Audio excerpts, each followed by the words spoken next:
네. 안녕하세요. 반갑습니다. 저는, 지금 현재 캐나다에서, 에어 캐나다 익스프레스, 회사 이름은 재즈 에비에이션이라고 하는데요. 이곳에서 그 부기장으로 CRJ900라고 하는 그 비행기 기종을 몰고 있는 서수지라고 합니다. 저는 유튜브 채널 하늘여행자 수지로 조금 더 온라인 상에서는 잘 알려져 있고요. 제 채널 혹시 오랫동안 구독하신 분 계신가요?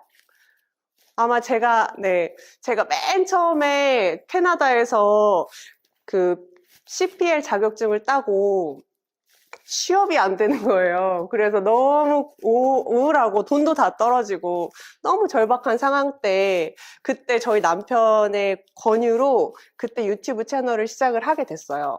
그래서 저는 이런 사람이고 지금 제가 캐나다에서 파일럿이 되려고 열심히 노력하고 있습니다. 라는 그 메시지를 담아서 유튜브 채널을 시작을 했고요.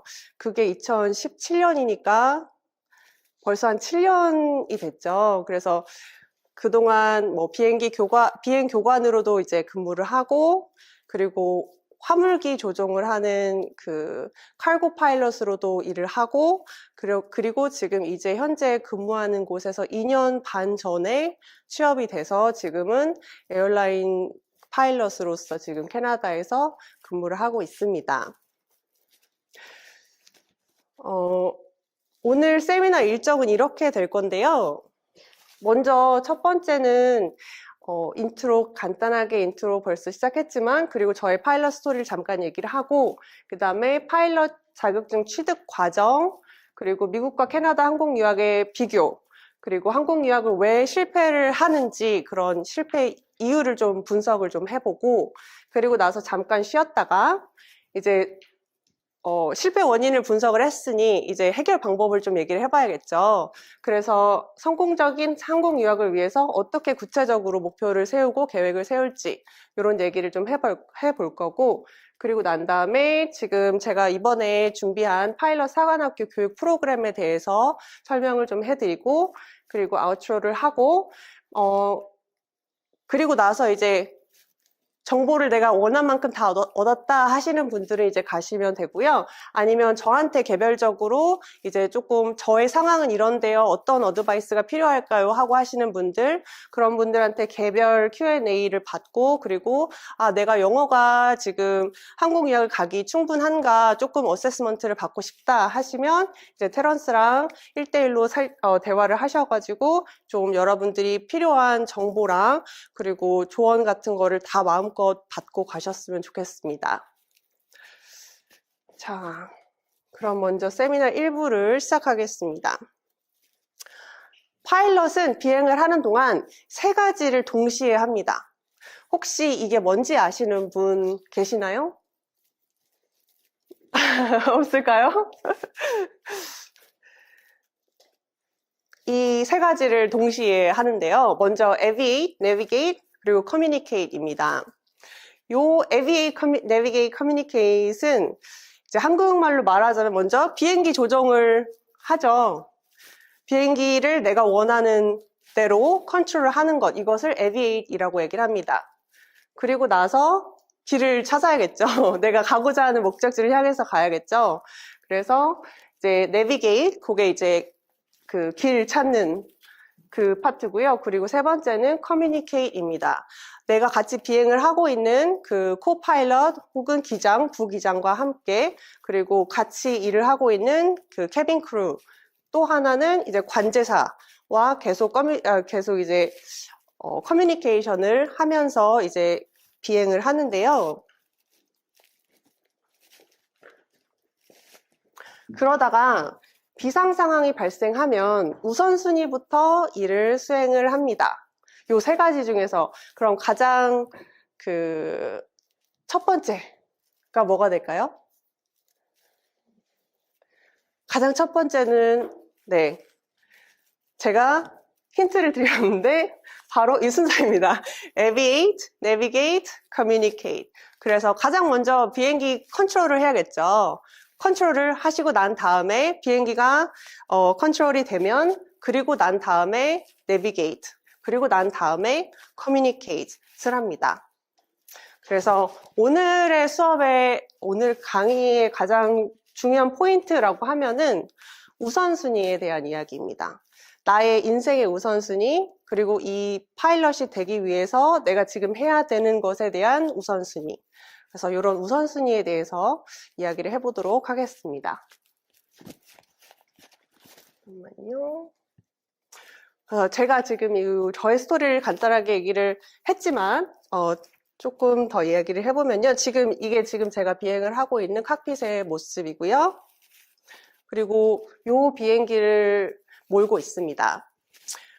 승객은 76명 정도 타는 비행기고요. 그래서 미국과 캐나다 전 지역을 비행을 하고 보통은 한 1시간에서 3시간 사이의 거리에 비행을 하고 있습니다. 자, 그래서 저는 지금 현재 재즈 에비에이션에서 CRJ 부기장으로 근무를 하고 있고요. 그 전에는 이제 코로나 시기에 있잖아요. 그때 많은 파일럿들이 직업을 잃거나 아니면 휴직을 하거나 그랬었는데 전 다행히 화물기를 모는 회사에 취업이 되어서 한 2년 정도 화물 운송을 하면서 지냈고 그 전에는 비행 교관으로 이제 근무를 했습니다.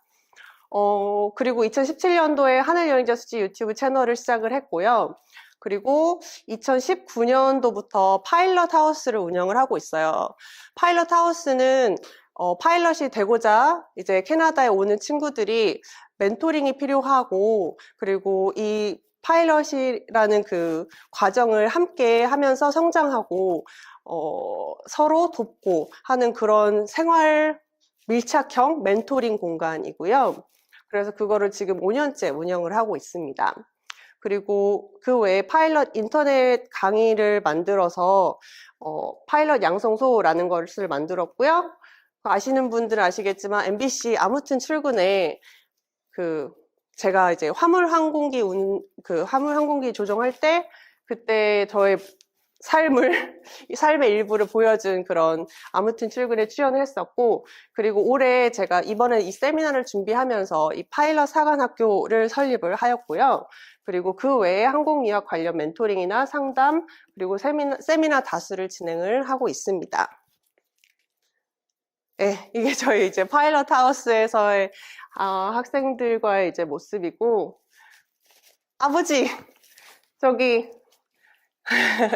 작년에 저희 세미나에 이렇게 전주에서 했었거든요. 그때 한 20명 정도가 왔었는데, 그때 왔던 친구 중에 한 명, 지금 친구가 저희 지금 파일럿 하우스 생활을 하고 있고, 아버지가 오늘 저를 보시려고 오셨어요. 그리고 그때 또 세미나 때 왔던 헬리콥터 파일럿이었던 친구도 올해 와서 같이 생활을 하고 있고요.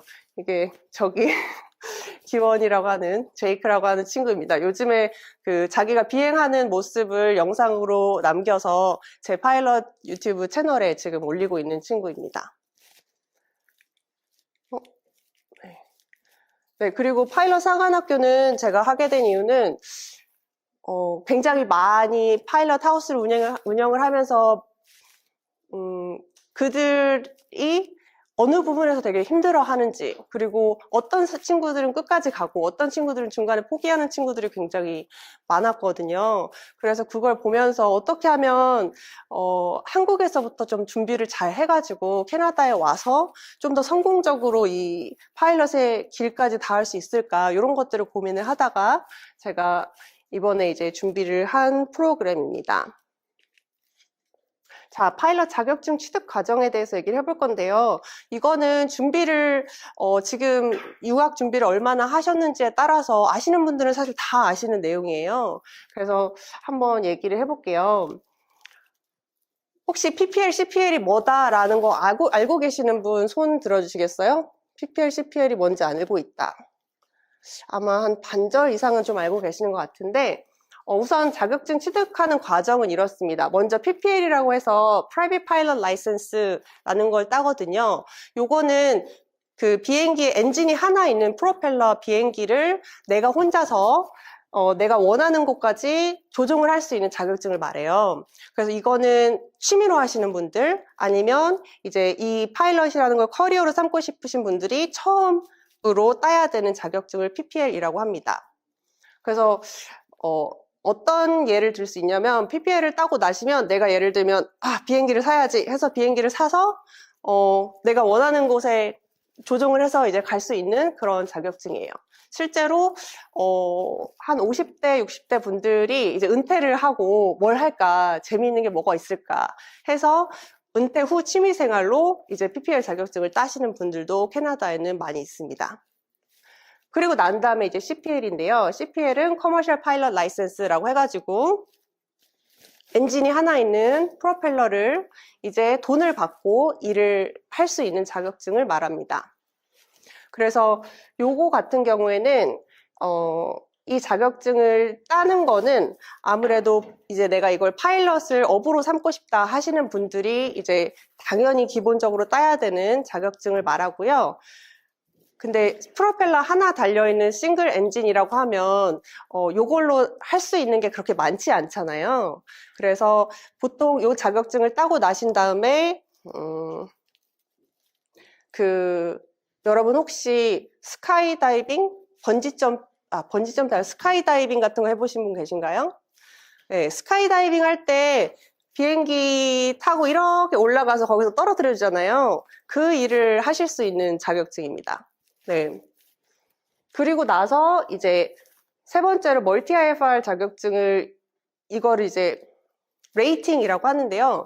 요거는 뭐냐면 지금까지는 내가 싱글 엔진으로 프로펠러를 돌리는 그런 비행기를 탈 수 있다 하면 이제 그 엔진이 2개 있는 비행기를 탈 수 있는 자격이고, 그리고 거기에 이제 날씨가 안 좋은 상황에서 계기판만 가지고서 요거를 기준으로 길을 찾고 비행을 할 수 있는 그거를 이제 멀티 IFR이라고 합니다. 그래서 이렇게 보통은 자격증을 따시고 나서 회사에 취업을 하시거나 해서 비행기 경력을 쌓고 그리고 한 1,500시간 정도 비행 경력을 쌓으시잖아요. 그러면 이제 ATPL이라고 해서 Airline Transport Pilot License를 따실 수 있습니다. 네, 그래서 이 ATPL이라고 하는 자격증은 사실 2,000시간이 있어야지 나오는 자격증이에요. 그렇기 때문에 이 CPL 멀티 IFR까지 따고 나시면 한 250시간 정도를 쌓거든요. 그래서 그 한 1,500에서 한 1,750 정도 되는 그 시간을 보통은 교관으로 근무를 하시거나 아까 말씀드린 스카이다이빙 아니면 조그만한 메디박이라고 해서 메디박은 환자 수송하는 비행기 말하거든요. 그래서 그런 곳에서 근무를 하시거나 아니면 저처럼 화물 운송하는 그런 회사에서 이제 근무를 하시거나 그렇게 해서 경력을 쌓아서 이제 ATPL까지 따시게 됩니다. 혹시 궁금하신 점 여기 있을까요? 자, 이제 파일럿 자격증을 어떻게 따야 되는지 취득 조건에 대해서 얘기를 해볼게요. 먼저 나이가 어느 정도 이상이 돼야 되는데요. PPL 기준이 만 17세 이상입니다. 그리고 CPL은 만 18세 이상. 그래서 여기 계신 분들은 아마 다 그 나이 조건은 다 맞으실 것 같아요.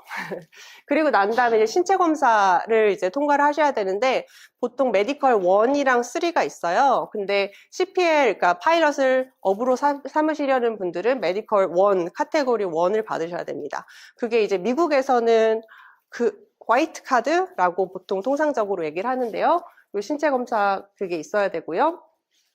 그 다음에 라디오 라이센스, 무선 통신을 할 수 있는 자격증, 그리고 한국 영어 레벨 테스트를 봐서 레벨이 5 이상 돼야 되고요. 그 다음에 필기시험을 보고, 그리고 실기시험을 보고, 요게 모든 게 다 맞았다. 그러면 요걸 가지고서 자격증을 신청을 하면 자격증이 나오게 됩니다.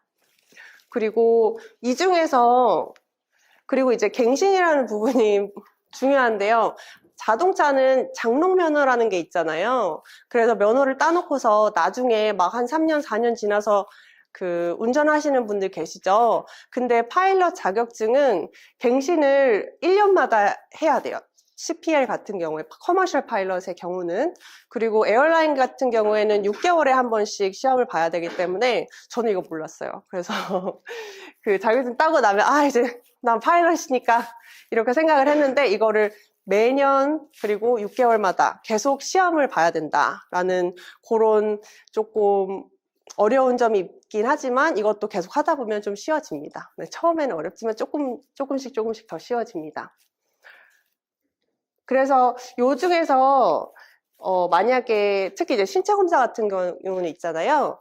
메디컬을 중간에 잃어버리는 분들도 계세요. 갑자기 몸이 안 좋아졌다거나 아니면 무슨 문제가 생겼다거나 그런 분들도 계신데 다시 딸 수 있고요. 실제로 제가 에어라인으로 비행을 하면서 느낀 점이 나이가 있으신 분들이 있잖아요. 그런 분들은 메디컬을 잠깐 잃어버렸다가 다시 돌아오는 경우도 있고, 그리고 또 조건부 메디컬이 나오는 경우가 있어요. 그러니까 예를 들면 내가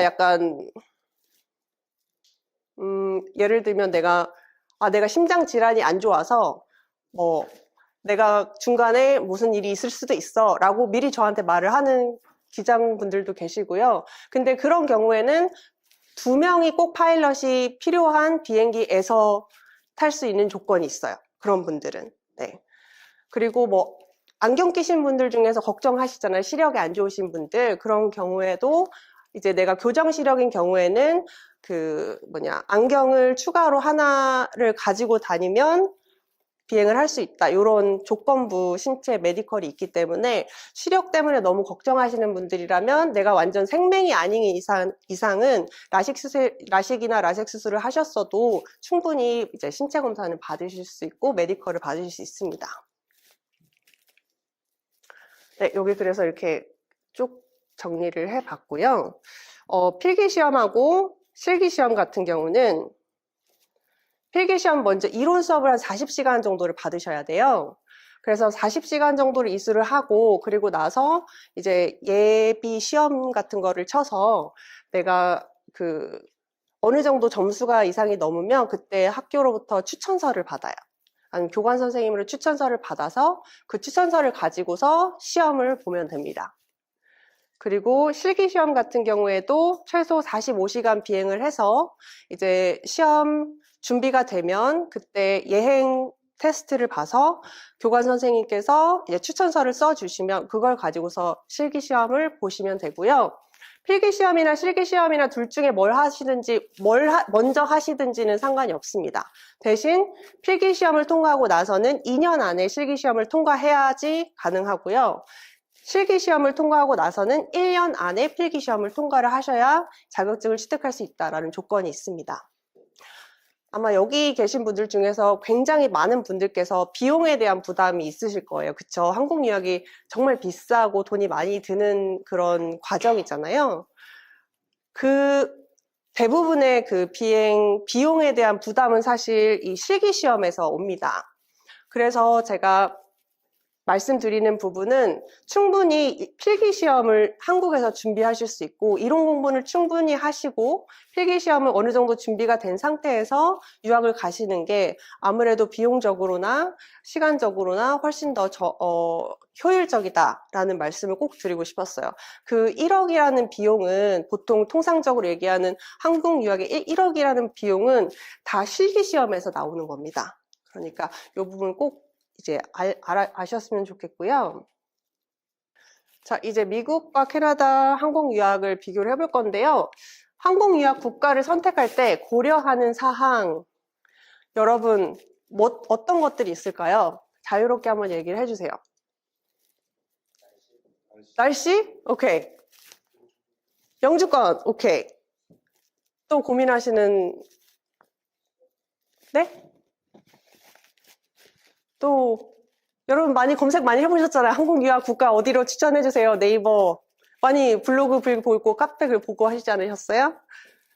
네, 그래서 많은 분들께서 학교를 어디로 가야 된다, 학사 학위를 받을 수 있는지, 아니면 커리큘럼은 뭔지, 취업, 영주권, 비행 환경, 날씨, 교육 비용, 교육 기간 이런 것들을 많이 알아보시고 그리고 이제 그거에 따라서 이제 결정을 하시는데요. 제가 이제 블로그에서 이 어떤 블로거가 이제 학교랑 나라를 비교해 본 그런 표가 있어서 제가 따왔는데, 뭐 이런 식으로 뭐 교육 수준이 어쩌고 비용이 어쩌고 기후가 어떻고 이런 것들을 이제 얘기를 합니다. 특히 이제 뭐 어느 학교가 좋다, 어느 학교가 이름이 좋다, 뭐 이런 얘기를 많이 하고 비용에 대한 것도 얘기를 하는데요. 사실 사실 여러분이 하는 대부분의 많은 그 고민과 리서치와 이런 것들이 실제로 이거를 경험해 본 사람의 입장에서는 정말 부질없는 것이 맞습니다. 먼저 여러분이 가지고 있는 파일럿이 되는 것에 대한 약간의 그 착각? 오해? 이런 거에 대해서 좀 얘기를 해볼게요. 먼저 저는 최고의 파일럿이 되고 싶습니다. 그렇기 때문에 좋은 학교에 가야 되고 좋은 뭐 커리큘럼이 있는 학교에 가야 되고 이런 얘기를 하세요. 그런데요, 최고의 파일럿이 되는 거는요, 그 공군에 가서 전투기를 모는 파일럿들한테 해당이 되는 내용입니다. 여러분, 흑백요리사 요즘에 그 되게 인기 많잖아요. 보셨나요, 다? 네. 거기서 백종원 선생님하고 그 미슐린 3스타 안성재 셰프님하고 이렇게 비교를 해볼 수 있는데요. 에어라인 파일럿이 되는 것은 음식 요리사로 비교를 했을 때 미슐린 3스타가 되는 게 아니에요.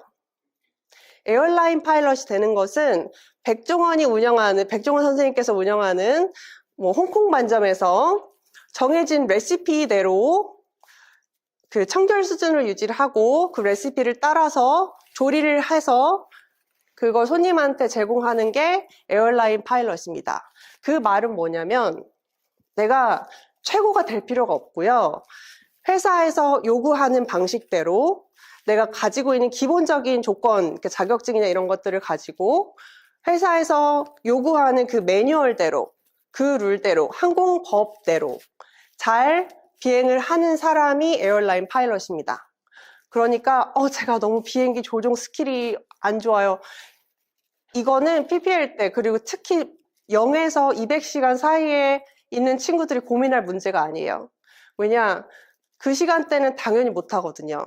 그러니까 그런 부분에 대한 생각을 좀 바꾸셔야 될 것 같고요. 두 번째, 학위가 중요하다. 저 학교를 뭐 4년제를 아직 안 나왔는데 이런 이야기를 하십니다.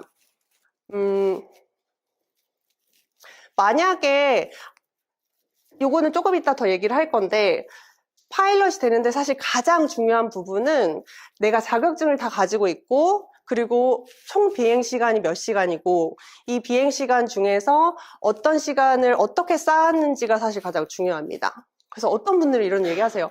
대한항공에 취직하려고 하는데요. 거기에 보니까 기준 조건이 1000시간이더라고요. 그래서 제가 비행기를 그 세스나 172를 사가지고 제가 한 1000시간을 타고 나서 이제 대한항공에 지원하려고 합니다. 이러신 분들이 있어요. 근데 그 1000시간이 그렇게 쌓은 1000시간과 항공사에서 일을 하면서 쌓은 1000시간과 뭐 교관 과정을 하면서 쌓은 1000시간과 이 1000시간의 사실 질이 다릅니다. 그렇기 때문에 내가 회사에 취직을 해서 그 회사에 아까 말씀드린 매뉴얼대로 룰을 따르면서 경력을 쌓는 것, 그것이 사실은 더 중요합니다. 그리고 그런 점에서 봤을 때 지금 캐나다 항공 시장에서는 학위가 그렇게 중요하지 않아요. 왜냐하면 캐나다에 지금 파일럿이 너무너무 부족한 상황이고 그런다고 했을 때 에어라인의 입장에서 너 학위 있어? 없으면 안 돼. 이럴 처지가 아닙니다. 그렇기 때문에 학위가 중요하지 않습니다. 절대. 이제 세 번째는 교육 비용인데요. 이제 뭐 사이트를 가거나 학교마다 웹사이트가 있으면 거기에 가면 거기에 교육 비용을 보고서 이제 결정을 하시는 분들이 있는데요. 사실 아까 그 실기시험에 돈이 많이 든다고 했잖아요. 그 실기시험의 비용은 어떻게 되어 있냐면 비행기를 빌리는 비용, 그리고 내가 교관 선생님을 고용하는 비용, 이렇게 나눠져요. 그런다고 했을 때 어느 학교를 가든지 내가 준비를 덜 해서 내가 이 그거를 잘 따라오지 않고 숙제를 못해서 그렇게 해서 된다면 학교에서 정해진 웹사이트에 있는 그 비용과는 전혀 상관없이 내가 얼마나 잘하는지, 내가 얼마나 빨리 그거를 맞춰서 따라가는지에 따라서 비용이 정해지는 거기 때문에 사실 어느 학교를 가든지 학교의 비용의 문제가, 학교에서 말해주는 그 금액의 문제가 아니고 내가 어떻게 하는지에 따라서 더 많이 다르다는 점. 그리고 마지막으로는 이제 스펙인데요. 한국은 스펙 쌓기 문화가 있어요. 왜냐면 그만큼 경쟁이 치열하고 그러다 보니까 한국은 공채를 많이 하죠. 그래서 공채로 이제 지원을 할 때 내 이력서에 어떤 이력이 있는지, 뭐 토익 점수는 몇 점인지, 뭐 연수 경험은 있는지, 자격증은 어떤 게 있는지 이런 것들을 되게 많이 따지는데요. 캐나다나 미국 같은 경우에는 사실 스펙 문화 공채로 채용을 하는 경우는 굉장히 드뭅니다. 그런다고 했을 때 어떻게 그러면 채용을 하느냐? 보통은 추천제입니다. 그래서 추천제라고 하는 말은 뭐냐면 저희가 예를 들면 뭐 항공회사에 제가 그 화물회사에 다녔을 때 그때 새로 파일럿이 한 명 필요해요. 그런다고 했을 때 물론 공채식으로 이제 그 게시판에 게시를 하고 뭐 구하는 그런 구직 사이트에다 올리겠지만 실제로는 회사 내에서 파일럿들한테 너네 아는 파일럿들 중에서 추천해 줄 만한 사람 있어? 그러면 레주메 갖고 와.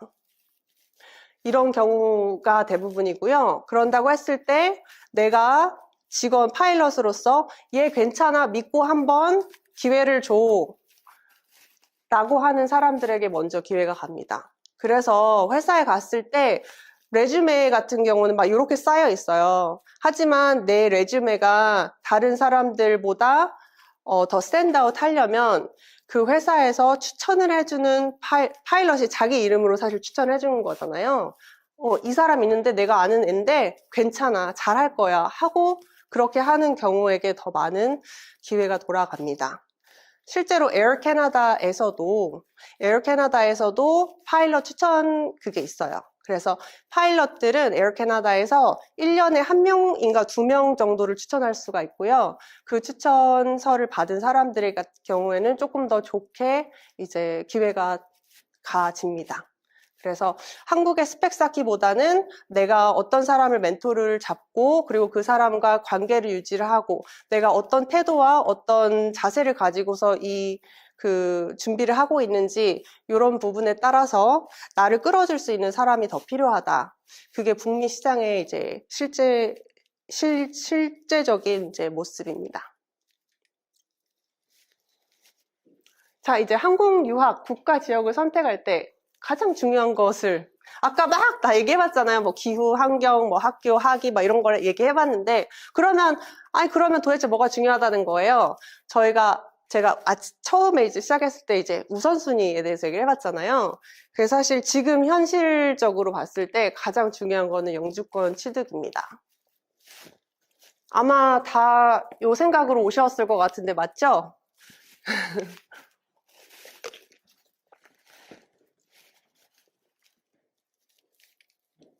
그래서 미국과 캐나다 항공 유학을 이제 비교를 해보면요.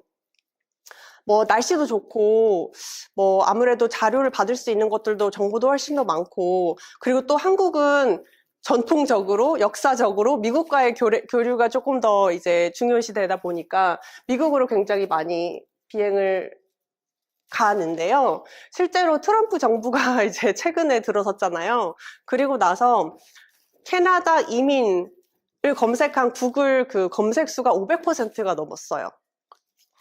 왜냐, 지금 트럼프 정부는 굉장히 반이민 정책을 하고 있고 그런다고 했을 때 불법이라고 하기는 좀 그렇지만 합법적인 비자가 없이 지금 미국에서 거주하고 있는 사람들은 지금 캐나다로 어떻게든 가려고 그런 상황이고요. 매우 반이민 정책을 하고 있고 그리고 이제 보통 유학원에서 이제 영주권 요즘에 문제가 있으니까 이런 식으로 EB3 비자를 통해서 이제 보통은 취업을 하십니다. 뭐 이렇게 말씀을 하시는데 이 EB3 비자는 어떤 거냐면 스킬이 없는 그런 레이버 일을 하면서 이제 2년이라는 경력을 쌓고 나서 신청을 하는 프로그램이고요. 그런다고 했을 때 굉장히 지금 신청자가 많아서 10월 달에 이미 다 쿼터가 다 찬 경우를 지금 확인을 했고,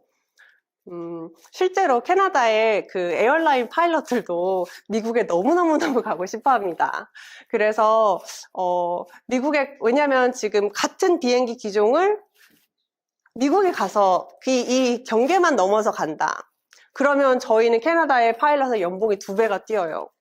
그렇기 때문에 굉장히 많은 캐나다 파일럿들이 미국에 가려고 하고 있는 실정이고, 그런다고 했을 때 저 같은 경험이 있는 파일럿들도, 그리고 저희 남편 같은 경험이 있는 파일럿도 사실 미국으로 이민하기는 쉽지가 않습니다. 제가 전화를 해봤죠. 그랬더니 이제 제 나이와 제 경력과 뭐 이런 것을 기준으로 가장 미국에 갈 수 있는 영주권을 받는 방법은 10억을 투자하는 투자 이민. 이라고 해서, 네, 10억이 생기면 전화드리겠습니다. 하고 끊었습니다. 그것과는 조금 반대로 지금 캐나다 실정은요, 이민자 우호 정책을 하고 있고요. 요즘에 뭐 캐나다 영주권이 많이 이제 이민자가 많아져가지고 뭐 정책이 조금 덜 이제 된다라고 얘기는 하는데, 그럼에도 불구하고 매년 35에서 40만 명 정도의 이제 이민자를 받을 계획입니다. 이게 원래는 50만 명에서 줄은 거예요. 35에서 40만 명으로. 그리고 지금 현재 최근에 파일럿이 부족 직업군으로 인정을 받아서 이 파일럿으로서 이제 영주권을 따려고 하는 사람들한테 조금 더 좋은 기회가 생겼습니다. 그런다고 했을 때 파일럿이라는 직업을 통해서 이제 영주권을 따시려는 분들은 6개월 이상의 경력을 요구를 하고요, 최소로. 그래서 실제로 지금 캐나다의 파일럿이 굉장히 부족한 현실입니다. 그래서 실제로 북쪽에 외진 곳에 파일럿이 부족해서, 아예 운행이 중단되는 경우도 있고요. 그리고 지금 커머셜 파일럿 라이센스를 따려고 하는 숫자가 굉장히 줄었습니다. 그래서 80% 이상 줄어서 지금 현재 캐나다에서는 우리 어떻게 지금 파일럿이 필요한데 어떻게 이 사람들을 다 모을 수 있을까 굉장히 많이 고민하고 있고요. 실제로 제가 얘기를 이제 얼마 전에 비행 시험을 또 이제 갱신을 하고 왔는데, 그때 저희 트레이닝 캡틴이 하는 얘기가 파일럿이 너무 부족해서 앞으로 우리 회사가 어떻게 될지 모르겠다. 이런 얘기를 하더라고요. 그래서 그 정도로 굉장히 지금 심각한 이슈입니다. 그래서 현재 파일럿 쇼리지는 캐나다 정부에서도 이제 인식을 하고 있고, 그런다고 했을 때 카테고리 베이스라고 하는 category based occupation, 요 transport occupation에 대한 영주권 프로그램이 새로 생겼고요. 이게 얼마나 좋은 프로그램이냐. 그래서 그런 부족 직업군이 지금 이런 거예요. 헬스케어, 아니면 트레이드, 아니면 트랜스포트. 이 트랜스포트 occupation에 해당하는 게 지금 파일럿입니다. 그런다고 했을 때 이게 지금 아주 좋은 기회인 이유는 이렇습니다. 실제로 교관으로 근무하고 있는 친구가 4개월 만에 영주권을 받았어요. 신청을 하고 나서. 지금 인비테이션을 받은 영주권 점수라는 게 있거든요. 나이랑 학력이랑 교육 수준, 경력 수준, 이런 것들을 다 해서 점수를 합산해서 신청을 해요. 영주권 점수를. 근데 지금 최근에 영주권 나온 점수가 430점대였어요. 근데 이게 얼마나 낮은 거냐면, 다른 직업군이나 다른 카테고리, 다른 프로그램으로 영주권을 지원하신 분들은 지금 800점이 넘어야 됩니다. 요런 상황에서 지금 트랜스포트 카테고리 같은 경우에는 500점이 안 되는 점수로 영주권을 받으실 수 있는 그런 좋은 기회입니다. 어떤 분들은 아마 이렇게 말씀하실 수 있어요. 저는 한국 유학 마치고 한국에서 취업할 거예요. 이러신 분들. 아마 대부분의 여기 있는 많은 분들께서 그런 생각을 하고 계실 거예요. 저 한국 가서 취업하고 싶습니다. 그래서 대한항공에 지금 신입 조종사를 모집하고 있습니다. 그때 총 1000시간, 그리고 CPL 아까 말씀드린 멀티 IFR 이런 것들을 가지고 있으면 이제 지원하실 수 있습니다. 라고 돼 있어요. 그래서 많은 분들께서 저 미국 가가지고요. 미국 가서 빨리 자격증 따고요. 교관으로 일해서 1000시간 싸서 그리고 나서 한국 가서 이제 지원하려고요. 그러나 한국은 지금 여러분 잘 아시죠? 이 단어. 아시죠? 듣기만 해도 무시무시한 단어. 비행낭인. 요 단어가 지금 많이 있는데요. 왜냐하면 지금 우리가 생각한 그 방식대로 미국에 가셨던 분들이 지금 한국에 돌아와서 취업을 하려고 하세요. 그런다고 했을 때 지금 매년 CPL 취득자 수가 1년에 한 1150명 정도 된대요. 근데 매년 새 조종사를 취업하는 사람은 실제로 480명밖에 안 된다는 거예요. 그러니까 내가 될 수도 있고 안 될 수도 있고, 안 되면 재수해야지, 안 되면 삼수해야지, 이렇게 시간이 지나고요. 그런다고 해서 안 좋은 점은 아까 자격증은 갱신을 해야 돼요. 그래서 더 비용적으로 부담이 생기게 됩니다. 그것보다 더 중요한 점은 뭐냐면요, 그게 지금 이 계획이 말이 안 되는 이유는 저 같은 사람이 있습니다. 여러분, 저 같은 사람이 제가 한국에 가서 대한항공에 취업을 한다고 했을 때 250시간 있는, 300시간 있는 교관으로 1000시간 근무한 친구하고 저랑 비교를 했을 때 회사에서 누구를 뽑을까요? 당연히 저를 뽑겠죠. 그쵸? 그런다고 했을 때 이 1000시간이라는 시간이 할 수 있을 것 같은데? 라고 하지만 실질적으로는 불가능하다. 뭐 될 수도 있습니다만 그 바늘구멍에 통과해야 되는 그런 경쟁이 있다라는 점을 이해를 해주셨으면 좋겠고요. 어떤 분들은 저는 한국에서 비행 교육을 받고 파일럿이 될 계획입니다 라고 하시는 분들도 계세요. 다시 한번 말씀드리면 이 경쟁률을 뚫고 가야 된다. 그러면 지금 그러면 한국 시장과 취업이 중요하잖아요. 그래서 취업 시장을 비교해 볼게요. 한국과 캐나다. 항공사의 지금 파일럿 직원 수가 전 국가를 통틀어서 5,000명 정도 돼요. 에어라인 파일럿으로 근무하시는 분들이.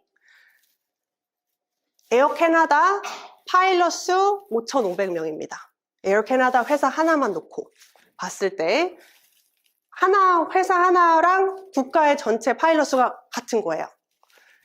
그리고 나서 매년 새로 채용하는 파일럿 수 아까 500명, 그리고 새로 발급되는 CPL 수 약 1,100명 이렇게 볼 수 있고요. 아까 말씀드렸다시피 캐나다는 굉장히 지금 파일럿이 부족 직업군에 속하는데요. 그 이유가 코로나 전에는 1년에 CPL을 따는 사람 수가 1,000명이 넘었어요. 근데 지금 코로나가 지나고 나서 CPL 나오는 숫자가 1년에 300명에 채 안 됩니다. 근데 에어 캐나다 아까 조종사 수가 5,500명이라고 했잖아요. 근데 지금 에어 캐나다에서 더 필요한 파일럿 수가 2,500명이에요. 그래서 지금 사람들이 이렇게 합니다. 2,500명이란 파일럿 어디서 찾을 건데? 그래서 지금 캐나다는 정말 부족한 상황입니다. 그런다고 했을 때 단순하게 숫자로만 놓고 봤을 때 캐나다는 한 2만 명 정도가 파일럿으로 지금 근무를 하고 있는 것 같아요. 한 시장 자체가 한 4배 정도 큽니다. 그런다고 했을 때 만약에 한국에서 파일럿으로 채용하는 수가 1년에 500명이다 치면 곱하기 4하면 1년에 2,000명은 되겠죠. 그렇기 때문에 여러분한테 기회가 훨씬 더 많은 것이고 1,100명 중에서 500명을 뽑는 것과 200명도 안 생기는 나라에서 내가 2,000명 안에 드는 것과 이 여러분이 경쟁을 얼마나 해야 되는지에 대한 비교가 한국과 캐나다가 좀 비교가 될 것 같아요. 말씀드렸다시피 지금 에어 캐나다 파일럿 수가 5,500명이고요. 총 추가로 2,500명 정도를 고용해야 되는 목표를 가지고 있습니다. 그래서 지금 2024년 현재 항공 유학을 통해서 영주권을 받을 수 있는 가능성이 가장 높은 국가는 캐나다이고요. 그것뿐만이 아니고 2024년 현재 한국 사람으로서 에어라인 파일럿이 될 수 있는 가능성이 가장 높은 국가도 캐나다라고 제가 확신을 가지고 말씀을 드릴 수 있습니다. 여러분들한테. 그래서 언젠가 이제 여러분들께서 에어 캐나다의 파일럿이 되는 것을 목표로 잡고 그렇게 파일럿의 꿈을 그리고 목표를 가지고서 계획을 해서 준비를 하시면 될 것 같고요. 여기 자 항공유학 왜 실패하는가? 그럼 이제 실패에 대해서 얘기해 볼게요. 저는 주변에서 혹시 비행 낭인들 보신 적 있으신가요? 네, 보통 그분들이 왜 실패를 했나요? 혹시 뭐 들은 바가 있으신가요? 취업이 어렵다. 그쵸? 결국엔 취업이 안 돼서 그런데요. 제가 파일럿 하우스를 2019년도부터 운영을 했어요. 이게 뭐냐면 한 큰 집에서 방을 다 하나씩 나눠가지고 다 오순도순 모여서 사는 겁니다. 네, 그래서 각자 다 비행 교육을 받고 모여서 같이 비행 교육 저희가 가르쳐 주기도 하고 뭐 궁금한 게 있으면 서로 얘기를 하기도 하고 이런 식으로 같이 성장하는 그런 곳이고요. 제가 2019년도부터 학생들을 이제 많이 오고 가고 했는데요. 간 친구들이 더 많았어요. 네. 성공하지 못하고 중간에 포기하고 가는 친구들이 더 많았어요. 그래서 그게 너무 안타까운 거예요. 사실 한국에서 미리 조금 더 준비하고 좀 더 자신에 대해서 좀 더 알고 왔다면, 이렇게 캐나다라는 먼 곳까지 와서 돈을 막 많이 써가면서까지 그렇게 실패를 굳이 경험하지 않았어도 됐을 텐데, 라고 해서 제가 실패를 한 그 이유들을 좀 찾아봤어요. 첫 번째는 잘못된 기준으로 한국 유학을 계획하는 경우입니다. 지금 그쵸, 국가 선택부터가 먼저 잘못됐죠. 대부분의 사람들은 국가 선택부터가 잘못됐고요. 지역, 학교 선택 이런 부분에 있어서 잘못된 기준을 가지고서 한국 유학 계획을 했다는 점. 두 번째는 적성에 맞는지 확인하지 않고 오는 경우도 있어요. 도대체 파일럿은 어떤 그 사람들한테 맞는 건지 고민을 해보지 않고 멋있으니까. 근데 멋있어서 저도 멋있어서 파일럿이 됐거든요, 사실. 뭐 비행기를 하는 뭐 비행기를 뭐 기계를 만지는 걸 좋아하는 사람도 아니었고 사실. 근데 멋있어서 하는 건 괜찮아요. 근데 그렇게 하면 금방 포기할 수 있어요. 그래서 적성에 안 맞는 경우. 그리고 세 번째는 영어 실력이 부족하지만 노력하지 않는 경우. 근데 영어 실력이 부족하다. 그러면 대부분의 많은 사람들이 캐나다에 가면 내가 영어가 늘 거야 라고 생각하세요. 네. 아무 노력도 하지 않았는데 내가 더 나아지진 않습니다. 그래서 한국에서 영어 공부를 안 했던 사람이 캐나다에 와서도 영어 공부를 할까요? 안 하겠죠. 특히 누구도 가르쳐주지 않고 누구도 잡아 끌지 않는 그런 상황에서는. 그리고 지속 가능한 자금 계획을 세우지 못하고 온 경우. 그래서 뭐 어떤 친구들은 1억이라는 돈을 모아가지고 이제 캐나다에 와요. 비행 1억 정도 드니까. 근데 이거가 사실 내가 돈을 안 벌고 있으면 돈이 금방금방 다 쓰여지거든요. 그래서 결국에는 하다가 PPL 시험을 앞두고 돈이 떨어져서 다시 한국에 간 친구가 있었어요. 그런 친구들도 꽤 있었고, 그래서 정말 지속 가능한 자금 계획을 세워야 합니다. 그 다음에 약간 태도와 자질의 문제도 있는데요. 인내심과 노력이 부족하다. 이런 부분은 제가 생각했을 때는 이런 게 사실 돈이 떨어지면 사람이 마음이 굉장히 불안해집니다. 그렇잖아요. 그러니까 더 급하게, 더 재촉하게 되고, 더 빨리 자격증을 따려고 하게 되고, 그럼 더 스트레스를 받고, 그러면 더 공부를 하는데 부정적으로 영향을 끼칩니다. 왜냐면 교관 선생님은 진짜 1분 할 때마다 1달러씩 들어가는 거예요. 제가 예전에 돈 떨어져가지고 유튜브 시작 처음 했었을 때 제가 그랬어요. 교관 과정을 시작을 했는데 선생님을 1분에 1달러씩 줘야 돼요. 근데 그러면 60분이다. 그러면 내가 만약에 어느 정도 경제적인 좀 그게 있었으면 이 선생님 말을 열심히 듣고 이 선생님 말에 정말 100% 몰두해서 공부를 했을 텐데 이 선생님이 막 약간 막 이렇게 농담하는 거, 약간 수업과 전혀 필요 없는 얘기를 하는 것 자체가 막 저는 막 빨리 가자고 약간 이렇게 되는 거예요. 그래서 그때 정말 잘 공부를 할 수가 없었습니다. 그래서 대부분의 친구들이 아마 이 자금 계획을 제대로 세우지 않았기 때문에 조급해지고 빨리 하려고 하고 그러다 보니까 인내심도 부족해지고 노력도 충분히 할 수 없고 그런 식으로 많이 문제가 생기는 것 같아요. 또 한 가지는 말씀드린 선행학습 부족인데요. 충분히 요즘에는 인터넷으로도 많이 자료를 찾아볼 수 있고 파일럿 기초 공부를 할 수 있는 상황인데 그런 부분을 좀 부족해서 이게 만약에 내가 영어가 굉장히 능숙하다. 그래서 이 사람이 하는 말을 다 영어로 다 수업을 들을 수 있고 영어로 책을 읽는데 불편함이 없고 그렇다라고 하면 사실 선행학습이 필요는 없어요. 뭐 있으면 좋지만 가서 배우면 되니까. 근데 대부분의 한국의 학생들이 영어가 완벽하지 않은 상태에서 외국으로 가고 그런다고 했을 때 내가 영어도 잘 못하는데 엄청나게 어려운 수업을 뭐 이렇게 개념이나 컨셉을 영어로 들으려고 하면 그거부터가 너무 어려운 거죠. 그래서 이렇게 생각하면 영어로 내가 의사가 되는 수업을 듣는다. 뭐 해부학 막 이런 단어 이상한 거 있잖아요. 그런 거를 내가 영어로 듣는다, 수업을 듣는다고 생각해 보세요.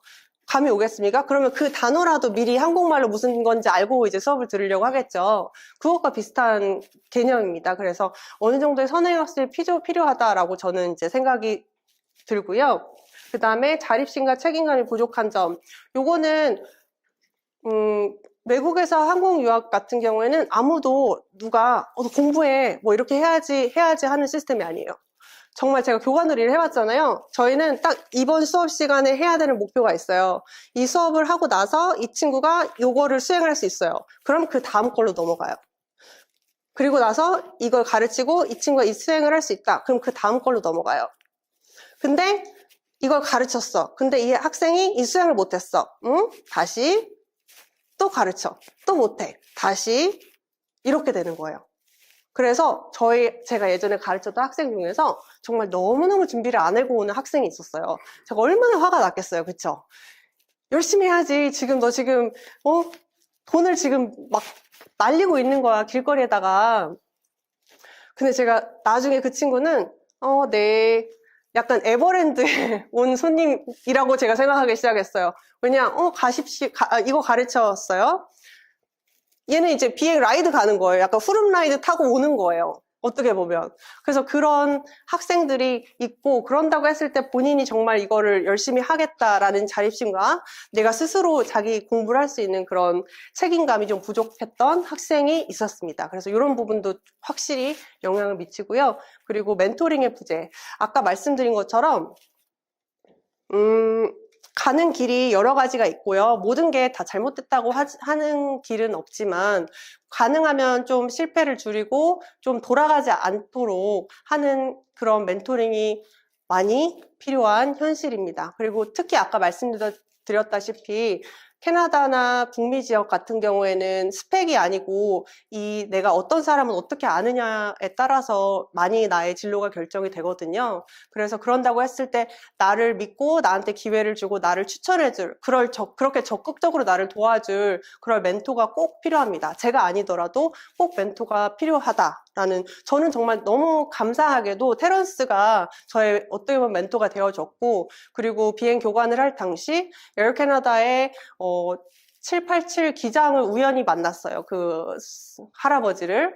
그래서 그 할아버지가 저의 멘토가 또 되어 주었고, 그래서 여러분이 이 길을 가는 데 있어서 조금 바른 길로, 옳은 길로 안내해 줄 그런 멘토가 꼭 필요하다라는 게 저의 의견입니다. 그러면 우선 첫 번째는 넘어갈 수 있겠죠. 내가 이게 파일럿에게 요구되는 자질이 있고 이것을 내가 어느 정도 갖추고 있는가 라고 했을 때 파일럿한테 정말 요구되는 자질이, 여기에 보시면요, 비행기 조종 능력 없습니다. 여러분, 비행기 조종하는 게 그렇게 중요한 문제가 아니에요. 파일럿이 되는 데 있어서. 첫 번째는 책임감이에요. 자기가 맡은 임무를 완수해내려고 하는 자세, 그리고 준법 정신이라고 제가 썼는데요.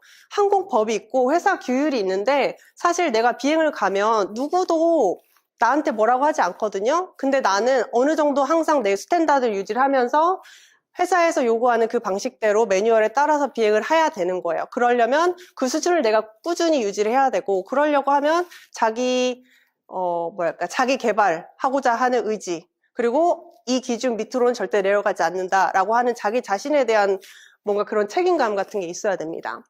그리고 세 번째는 문제 해결 능력. 칵핏에서 비행을 하는데 대부분은 이제 노멀 오퍼레이션 같은 경우에는 문제가 되지 않지만 갑자기 생각지도 않은 비상 상황이나 아니면 조금 문제가 발생할 수 있잖아요. 그때 어떻게 문제를 해결해 나갈 것인가, 이런 능력. 그리고 그런 문제를 해결하려면 결정을 해야 돼요. 그렇죠? 그래서 의사결정을 할 수 있는 능력. 그리고 이게 내가 혼자서 결정하는 게 아니고 기장과 함께 아니면 뭐 부기장과 함께 우리가 팀으로서 결정을 하는 부분이기 때문에 그런 점에서 있을 때 팀 플레이어, 협동심도 굉장히 중요하고 그리고 그런 의견을 교환하고 결정을 내릴 수 있는 커뮤니케이션 스킬도 굉장히 중요합니다. 그래서 이런 것들이 이제 파일럿이 기본적으로 갖춰야 될 자질이라고 제가 말씀을 드릴 수 있겠습니다. 그래서 가장 제가 하고 싶은 말은 요거를 우리가 미리 한국에서 여러분 지금 이렇게 준비하시는 동안 잘 준비를 하자. 조금 더 성공적인 한국 유학을 할 수 있게 그렇게 좀 준비를 하자라고 하는 게 내용이고요.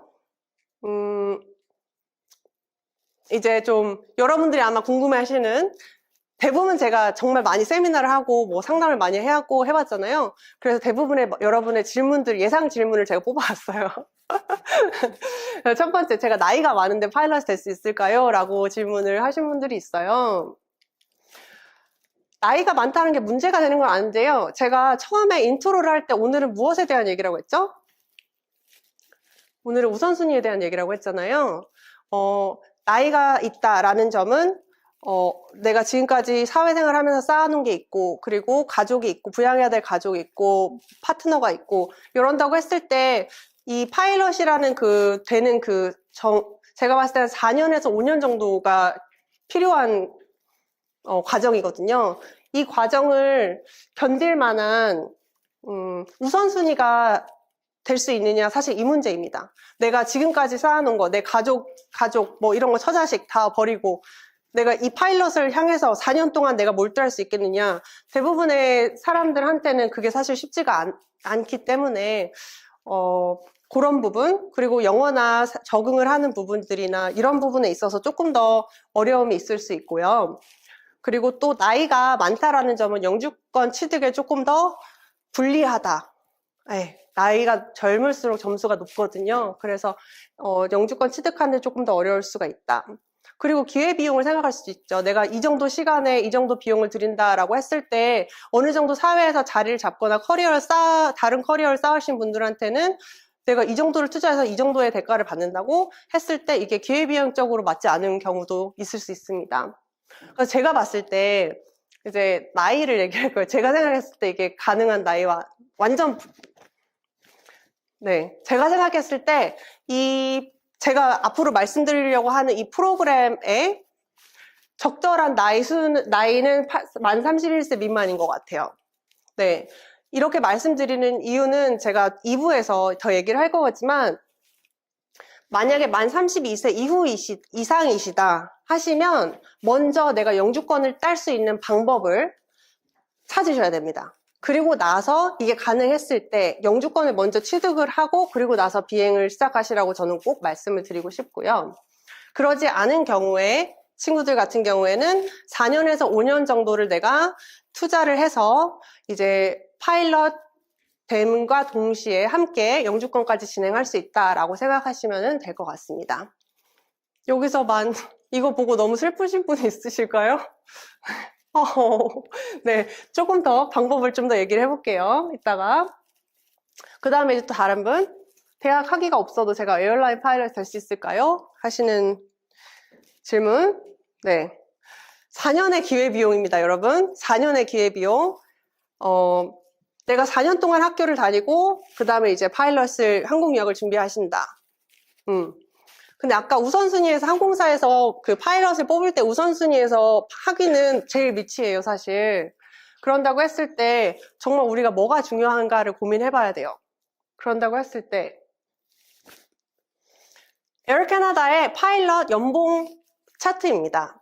최근에 에어 캐나다 같은 경우는 파일럿이 부족하다는 거 말씀드렸죠. 근데 미국에 비해서 에어 캐나다가 어떻게 보면 캐나다의 가장 플래그십 캐리어인데 파일럿이 너무 연봉을 적게 받는 거예요. 그래서 파업을 하려고 준비를 하였고 파업을 가는 직전까지 갔다가 이제 연봉 협상이 돼서 이게 새로 업데이트된 연봉 차트입니다. 네, 사진 찍으시고요. 중요하죠, 우리. 자, 중요하죠. 자, 그래서 여기서 보시면은요, 에어 캐나다의 First Officer로 처음 한다. 그러면은 시간당 90불 정도를 받아요. 그리고 이게 2년 동안 동결이 되어 있습니다. 그리고 나서 3년째가 될 때 150불로 뛰어요, 시간당. 그리고 나서 4%, 여기는 조금 더 많이 올라가긴 하는데요. 150불에서 160불 됐다가, 그 다음에 230불 되고 240불 이렇게 쭉 올라갑니다. 여기서 지금 보셔야 될 게 이거예요. 1, 2년차 부기장과 RP라고 하는 릴리프 파일럿을 여기서는 한국에서는 약간 뭐라고 하죠?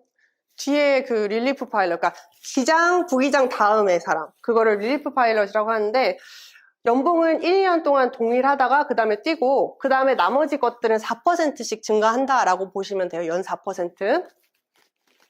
그래서 만약에 시간당 시급이 100불이다 그러면은 연봉이 1년 1억 정도 되는 거고 간단하게. 그리고 시간당 200불이다 그러면 연봉이 2억 정도 된다라고 보면 되는 거고, 시간당 300불씩 번다 그러면 연봉이 한 3억 정도 된다라고 이렇게 보시면 될 것 같아요, 간단하게. 그리고 부기장에서 기장으로 승급을 하는데 연봉이 2배가 됩니다. 보시면 여기 지금 2배가 뭡니까? 네, 여기를 볼게요. 150불, 그쵸? 150불에서 지금 캡틴이 되면 어떻게 되죠? 네로우 바디로 여기 지금 요거를 봤을 때 2배가 뜁니다. 그쵸? 그래서 기장이 되면 연봉이 보통은 항공업계 같은 경우에는 부기장에서 기장이 되면 연봉이 2배로 뛰고요. 지금 에어 캐나다 같은 경우 승급하는데 걸리는 기간이 한 2년에서 5년 정도 걸려요. 자, 그런다고 했을 때 여러분 생각해 보시면 나이에 지금 문제가 있어요. 25살과 35살. 내가 파일럿으로 근무할 수 있는 기간의 근속수가 10년이 늘어나는 겁니다. 그래서 결국에는 내가 기장이 되고 그리고 더 정년과 가까워질수록 더 모든 게 나아지는데 이 40년의 근무가 30년의 근무에 이제 파일럿으로서의 연봉이 쌓이는 그 기간이 다르다는 점, 그 점을 좀 생각을 하셔야 되겠고, 그리고 아까 그 4년제 학위 취득에 대한 얘기는 4년의 기회비용이 어떤 의미냐라고 한다면 내가 내 몸값을 2배로 올리는 시간인 거예요. 근데 그거를 별로 그 우선순위에서 가장 밑에 있는 그거를 위해서 내가 4년을 학교를 다니는데 투자를 한다. 그게 과연 올바른 선택인지는 여러분들이 선택을 하셔야겠지만 제가 봤을 때 4년이라는 기간 동안 내가 기장이 되고 실제로 제가 예전에 다녔던 화물항공사 같은 경우 1년이면 기장이 될 수 있어요. 그래서 1년이면 기장이 되는데 그 정도의 4년이라는 기회비용이 파일럿의 이 연봉 차트로 봤을 때는 어마어마한 거거든요. 그런다고 했을 때 다시 한번 지금 고민을 해봐야 될 문제라고 생각이 됩니다.